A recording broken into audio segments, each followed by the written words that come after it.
it was about 4 o'clock in the afternoon.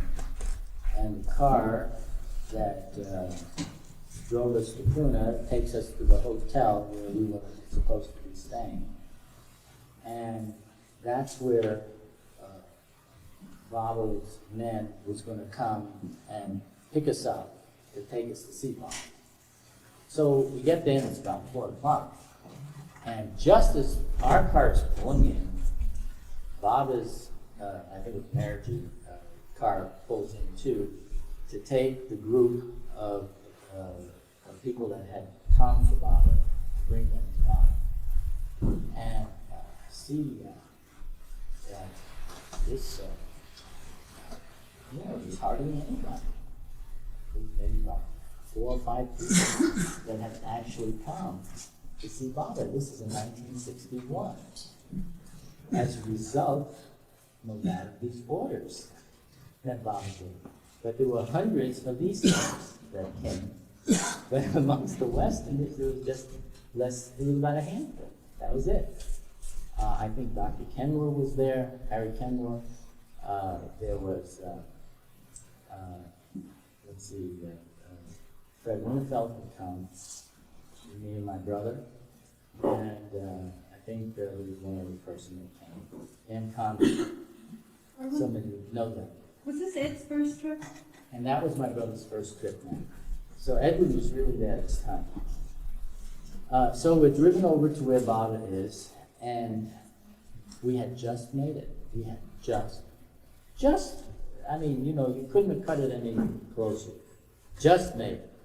And we come in, and there's this line of people, and as we're coming into Guru Prasad Hall, the whole atmosphere changes, and you can just feel this very beautiful and very warm. It was like there was so much love in the room, and it was just like wading into it, you might say, like that. And you could tell Baba's presence was there. So came my turn, and I walked up to Baba, and Baba embraced me again. And this time, I kissed him on his cheek when we embraced. And then we sat next to him. Baba had me and my brother sitting in. And there was about 200 people in the room at the time. So one of the things that Baba asked, he said, he asked me again, how did you come?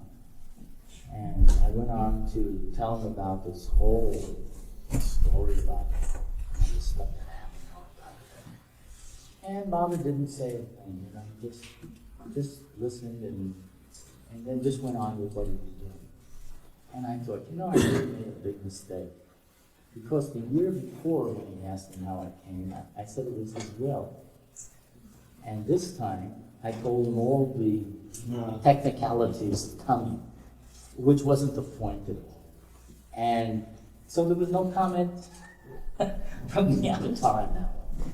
But I didn't realize that I made a mistake this time. Said the wrong thing.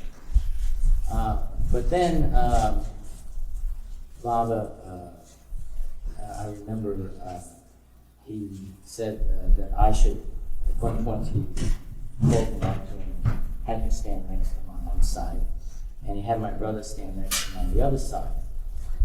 And this time, he started to go on and say that these are the Luck brothers. They've come and they've crossed the oceans to be with me today. And they had many obstacles to overcome to be here. And Baba went on to really praise us very highly over that. And he said, such love must be rewarded. And he kept repeating that, such love must be rewarded. And he was saying how we had come such a distance, how much it was difficult, and so on like that. So I was thinking at the time, I'm not looking for any reward. As I was standing there, I was saying, I'm not looking for rewards, I'm just looking to know him as he really is. That's the most important thing for me. And with that, Baba had us then sit down next to him again. Well, that really did confirm in my mind, though, that we had made the right decision. That was the right decision. You know, we didn't make a mistake about that. There was a lot of other things that happened during that little visit. That visit was only for 1 hour. Actually, it lasted 2 hours. Because Baba allowed you to stay for 1 hour. But he kept everybody there for 2 hours. And it was very powerful. At the end of that particular time period, we were all leaving. And I didn't really want to leave so much. You know, I wanted to really stay with Bob if I could. But as we were going out the door, and everyone had already left, Baba said something very, very incredible. And he pointed to us as we were going out the door. Actually, the room was, I'd say about as big as this room, up to this wall here, and to that wall there, and as far back as what this wall back there is. That's about as big as group beside there as well. So it was a big room. And Baba was seated on his dais, you know, on a couch, actually, it was a couch. Well, that's not so relevant. But when he was, so we were at the door now, we were at the back door. And Baba pointed to us and said, one day I will give you the highest experience. Through his gestures, Erich was reading. And he would go like this, one day I will give you the highest experience. He went like that 4 times. And he repeated it twice. And when he said that, I was so overcome to, man, I really wanted to be there with him. So in my mind, I'm thinking, well, today is a good day too. I didn't say it, I wasn't going to make any comment there. But just the same, he would say that. So when that time comes, that'll be very nice, you see. Looking forward to it.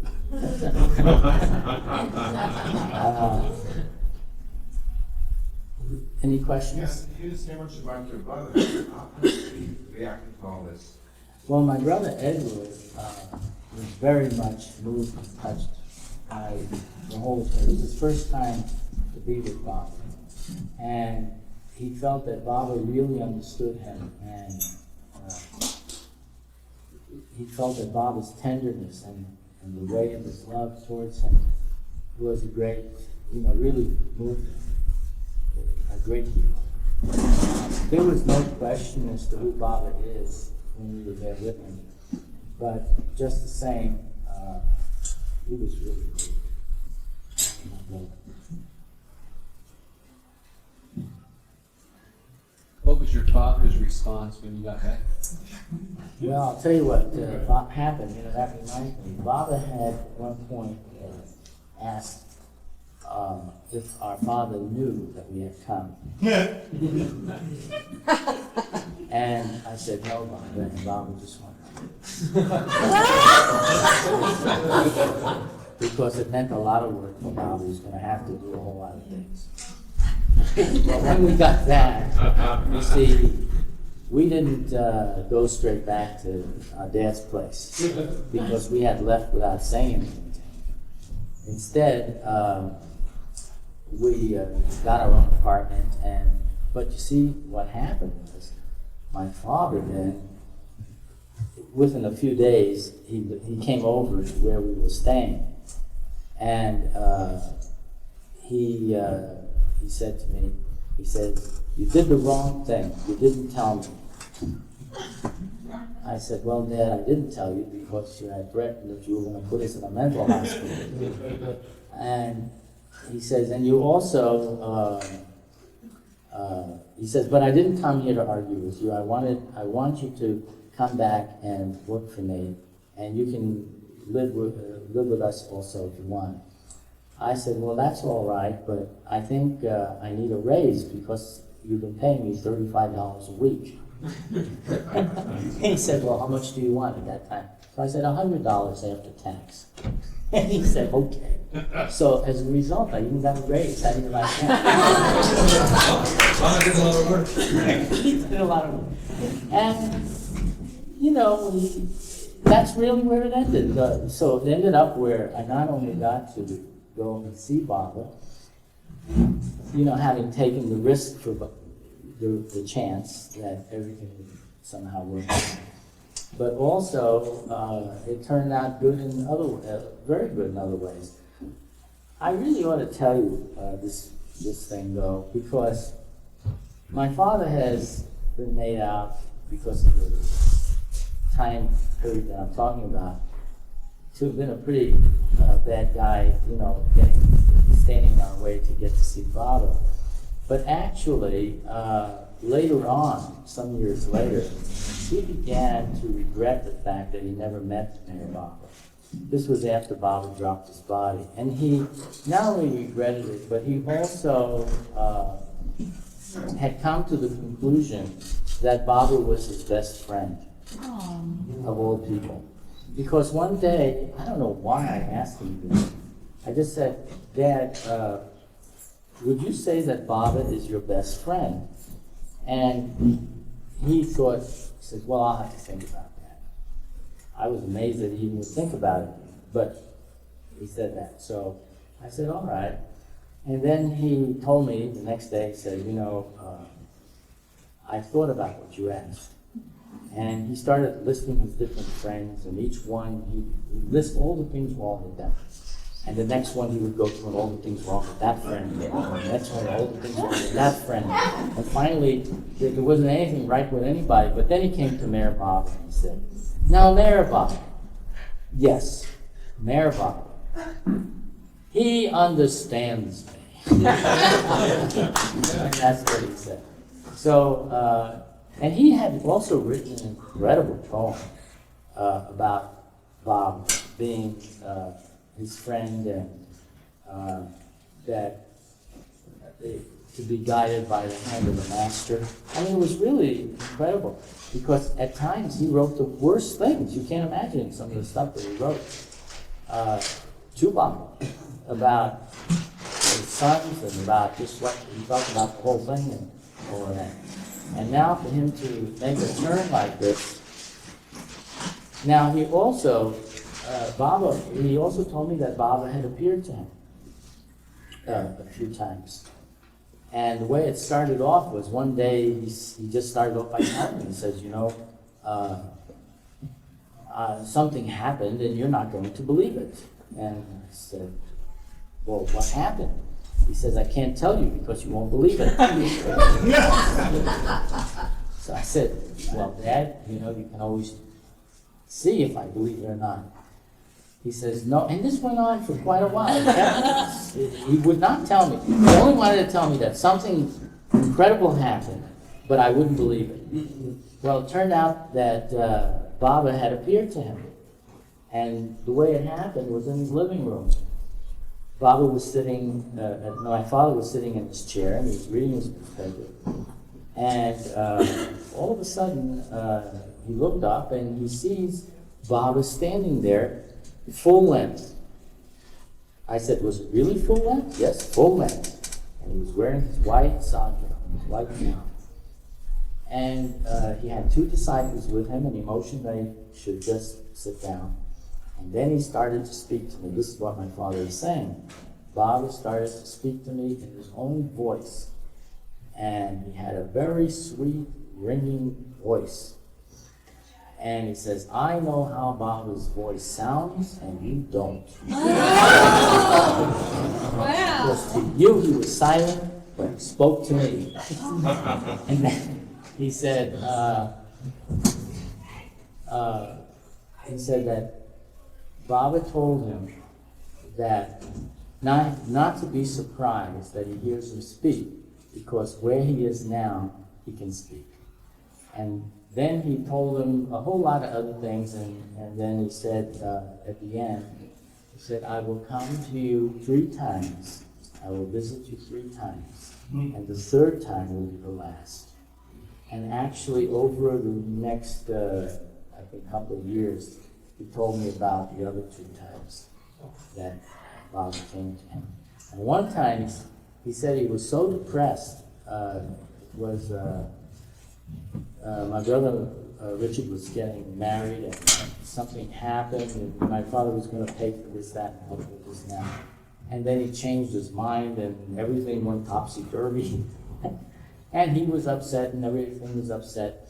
And he was very depressed about the whole thing. So what happened is that that night, he was in a very bad mood, and he was thinking about things, and he said it was late at night, and all of a sudden he said his feelings began to change, and he felt a hand on his shoulder, and he turned and he saw that there was Baba standing behind him. And he said that when Baba came in, it was just like heaven had walked into the room. And everything just evaporated, all of this evaporated. And Baba, in the course of whatever transpired, told him that he should go ahead with his original plan, everything would be all right. And the next day, he calls up my brother and he says he's changed his mind about everything, he's going to go and help them with this and that and the other, and to go on with the wedding. And then Baba came to him, you see, to his rescue again. So, these things have happened. Did he know did your...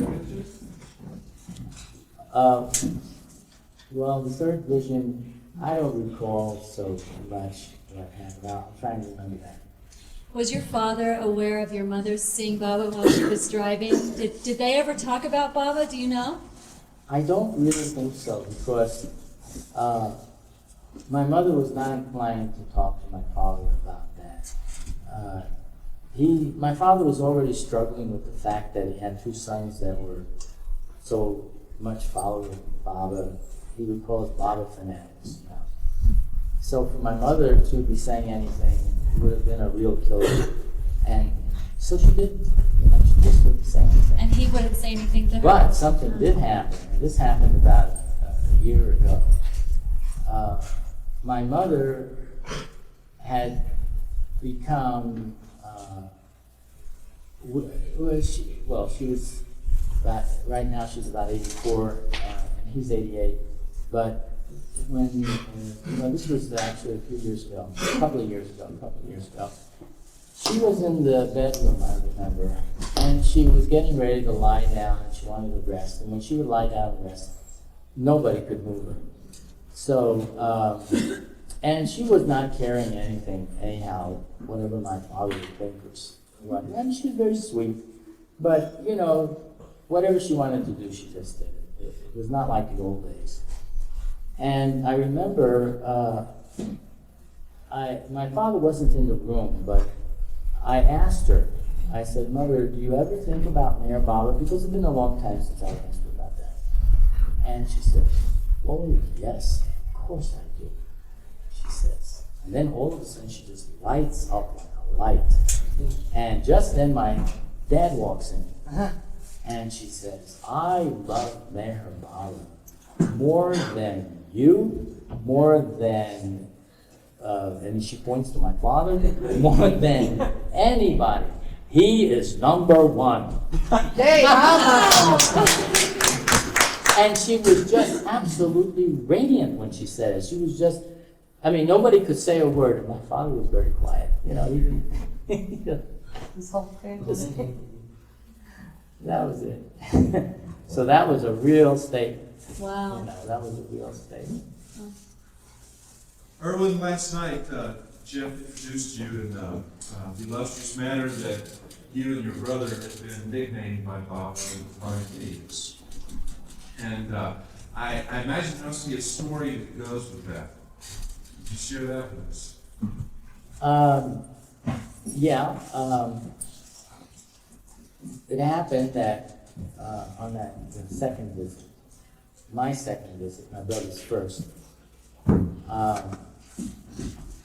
Baba, again, we were sitting near Baba, and he just turned and he started to gesture like this, you know. Erich read Baba's gestures and he said, you are divine idiots. Baba. So I heard it and I thought, what is Erich saying? Doesn't sound right, you know. And then he says, yes, Baba is saying that you are divine idiots. And I said, well, I'm thinking, well, that's for real. He really did say it. And Baba didn't explain anything. It was just said at that moment. Then afterwards, after a little while, I asked Erich. Mind you, I'm asking Erich. Baba is sitting right there. And quietly, I'm asking Erich, who's also on the side here. Because, you know, there were other things going on, so it looked like Baba was occupied. I said, what does Baba mean by divine idiot? He says, well, if you want God, you have to be mad. You have to be mad at God. You know, so in the spiritual sense, you have to be a divine idiot. If you really, because the world would think you're mad. It needs to hope for us all in this room. So there may be a lot of divine idiots. But anyhow, that's what happened. That's how it came about. Well, I think the story of how you came to write this book and give it to Baba. Would you tell us the story of that? I think it's rather interesting. This book here, The Silent Minister. Yeah. I was living with John Bass in his apartment at the time. And This is what you this was, I guess, around 1967. And John was an old disciple of Baba who met him when Baba first came to America in 1952 at Harmon on the Hudson. That was one of the first original Western disciples, I think, Mark Krask and others first met Baba. So, John would love to tell the stories in the morning about his meetings with Baba and this and that and the other. Anyhow, one day I got the idea to put together a collection of pictures and Baba's sayings that contained the most important highlights in MeherBaba's life. And so I started work on that. No one asked me to do it. Baba hadn't asked me to do it. I just felt inspired to do it, so I started to do that. And after about 6 months, this one copy of this book, only one copy, was finished. And it was actually a paste-up which looked exactly like this, because this book was really the exact replica copy of the original book that was put together, at the time. And it had all the pictures and sayings of Baba. It was the best ones that I could find. And also certain messages and discourses that Baba had given that was highlights of his life.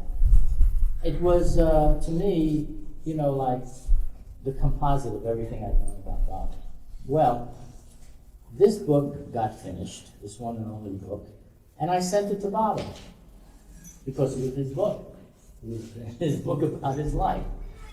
And it was received by Baba on Silence Day, on the anniversary of his 67th year of silence. And Baba received it, and he was very happy about this book. And he wrote me back some letters that were just quite incredible. How pleased he was. It was for posterity. It was for the archive. It was just so many things he said about it. So I thought, well, that's great. But Baba never said for a second that he wanted this book printed. or that he wanted this book published. And so he kept it. And that book was kept by Baba in his hand there at Meherabad for 20 years. After 20 years, Erich, when I was visiting India, said to me, remember the book that you had put together, compiled about Baba? And I said, yes, of course I remember that. He says, did you take it back? It could be published, if it could be printed, so it could be made available to everyone. And I said, well, it's going to be quite expensive, let me see. I suppose I could do it, we'll figure out a way, we'll do it. And so what happened, that book did come out, this book, which is the book now that you see, came out at the time when this movie, Avatar of the Age, MeherBaba Avatar of the Age, was released. And actually, this book turned out to be the research, much of the research that was done, all the words that were used in that film. Because every word in the film is Baba's own word. It's put up against the picture. So, 20 years earlier, Baba had already foreseen that. And what happened is, and also the photos in the book, without having any deliberation on it, turned out to be many of the same pictures that were used in the film. So it actually turns out to be really a book that's the handmaiden of the movie, because everything is so close together in it. And when the film was first released, it was released with this book at the same time. This book came out at the same time that film did. And it'll always be a part of that movie, where people can take it home and look at it like that. So it only showed me that Baba, 20 years earlier, was already setting up what was going to be 20 years later. And that's what happened. That's neat. Would you be kind enough to autograph that for whoever wants? I know some people have bought it already. It'd be nice if you could sign it Okay, for us. sure. Afterwards, yeah. Yeah. Yeah. Oh, you're talking about the other day about Dr. Deck. Uh-huh. You could just talk more about what it was like as a character, as a person. Well, Dr. Deshmukh was a very intellectual man. He had a string of degrees in front of his name that if you could take the time to go through all those degrees, you would probably not get to his name. So they had to drop them off and just use a few of them. But Baba always loved, seems to make fun of Deshmukh and humiliate him. But Deshmukh had the kind of mind that didn't at all get bothered by that. He was not bothered at all. There's that famous story of 7 tiles, in which Deshmukh was asked. Well, Baba was throwing the ball on the 7 tiles, and the idea was to knock them all down. So it was Deshmukh's turn, and Deshmukh would throw the ball, and he'd miss. And then Baba said, all right, move up half the distance. Throw the ball again, and he'd still miss. Baba said, move up another half of the distance. And each time he had him moving up, and each time he'd miss, until he was practically standing on top of it, right, and he still couldn't hit it. And Baba went like this, that's it. And Deshmukh would have to, stand on the side. So, but you see, one thing that Deshmukh really served Baba very well.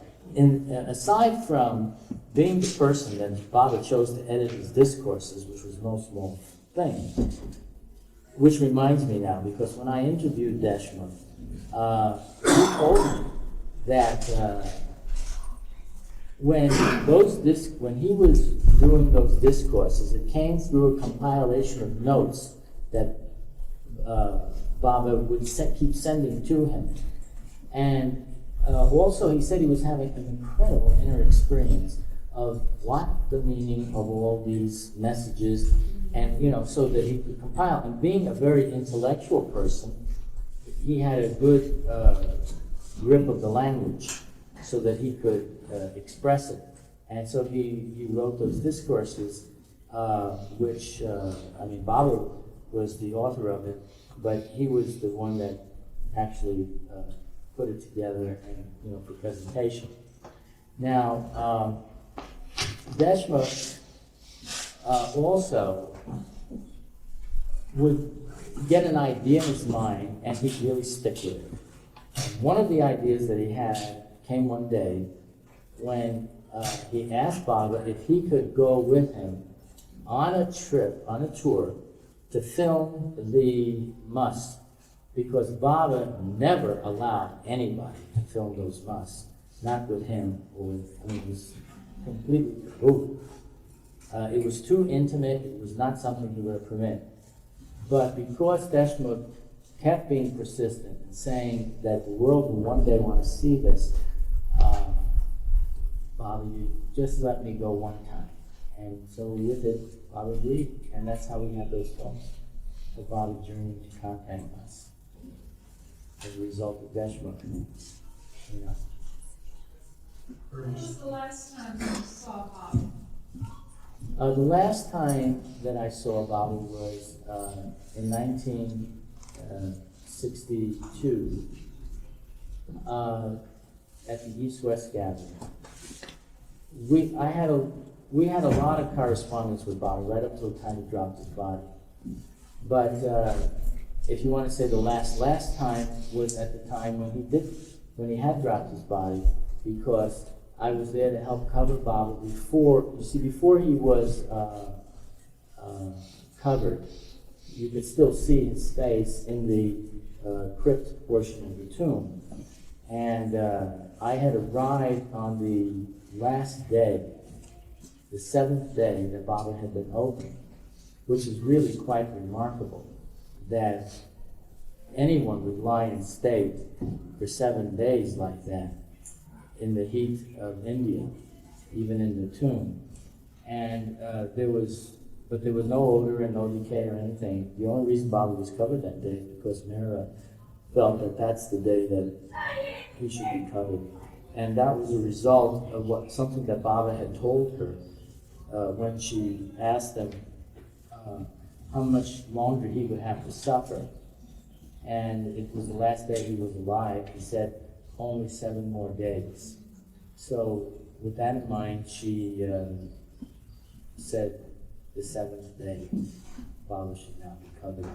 And so it was. But that was the last time, and I helped to cover Baba. That was an incredible experience. It was so intoxicating to be there with Baba at that time. That was the most intoxicating time. Irwin, those films or those interviews that you did in the 70s, Yeah. which was the most interesting of those interviews, number one? And number two, are we going to see those in film or something later on? Yeah, I'm sure, of course. I think they were all, I mean, there was a lot of incredible stories. One of them, I remember when Harry Kenmore and Adi and Merji were talking, and they were, the subject of ghosts came up, ghost stories with Baba. And because Baba had visited places where there were ghosts, and the things that happened were quite remarkable. So they were telling all these ghost stories, you know, with Baba. One of them was in England, when Baba had asked about some house that was supposed to have been haunted. And arrangements were made to go and stay overnight in the house, him and his disciples. And Baba had given instruction to his men that under no circumstances were they to go outside. So, outside the building.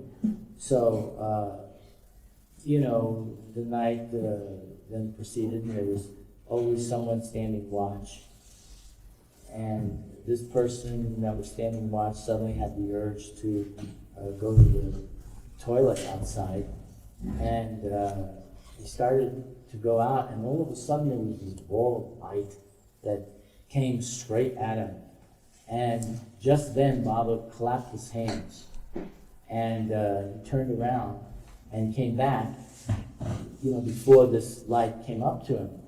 And later, the next day, Baba said that there was a very powerful spirit that inhabited his premises, and that he was very powerful. Had he come up to you with his intention, he would have killed you. But he said, because of me, I come here to free him from this place. And after that, the news about that house, when people would try to feel the presence of that spirit, there were no more. They said that it didn't seem that that ghost was there. This was one of the stories that they told about. There was a lot of different ones. I found that that was very interesting. I mean, there were so many stories, different types of stories. Irwin? Do you Yeah. have a release plan for that material? I do. It'll be done probably after the other film comes out, the one that I'm working on for release now. It's a lot of work to do that. There'll be a lot of work because all of that material has to really be digitized and everything to make it available in a way that it won't deteriorate it, because it's old. Is there interviews with the remodeling? Well, what he's referring to, see, I had traveled around the world after Bob dropped his body beginning in 1970. It started with Ali Merge's tour to the West when they first came, and we traveled all around the country with them, filming them in all the different places that they had been, hearing all the stories, incredible stories that they were telling. And then I went to India the following year with a crew of 4 people, and we filmed all the disciples in the Mongolian for 1 month solid in MeherBabaLibrary. Day and night it was going on. And this was before they even told their stories to anybody. So everything was fresh. Also, there was a lot of them living then that aren't here today. So it was an incredibly good record of first-hand accounts of the stories of their lives with Baba. First-hand accounts. And then we traveled throughout Europe and all the European disciples, and later we went to Australia and did all the Australians. And one thing about Australia, Baba had visited Australia twice, and the first time he was in Australia, he was really so loving and so sweet and so wonderful in the way that he was with all the people that came to see him. The second time, he was there for business. He wanted to know who loved him, who would obey him, who would surrender their life to him. I mean, he was shocked because Baba came very strong at that time. And now the romance was going to be there, but you had to do the real business of surrender to the beloved. And Baba said a lot of things about Australia. One of them was that he would give the Australians a culture. He would provide a culture. And then he said, and he I love that. he would provide. I'll make exception to that remark. Oh, well, he told them so many things, and it's, that's what all these films were about, because they were all first-hand accounts of all of the people. I went to Sydney, to Melbourne, Brisbane, to Avatar's abode. We interviewed Francis Bradazon, who had lived with Baba for 10 years, every day. I mean, he had also incredible things. He was having some problems with memory, but when we were there, he remembered everything. Yeah, he really did.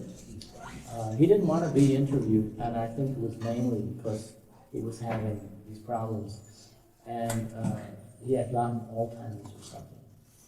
But Baba lifted it to the time that we were there, so that he could tell as much as he could. And it was a great visit,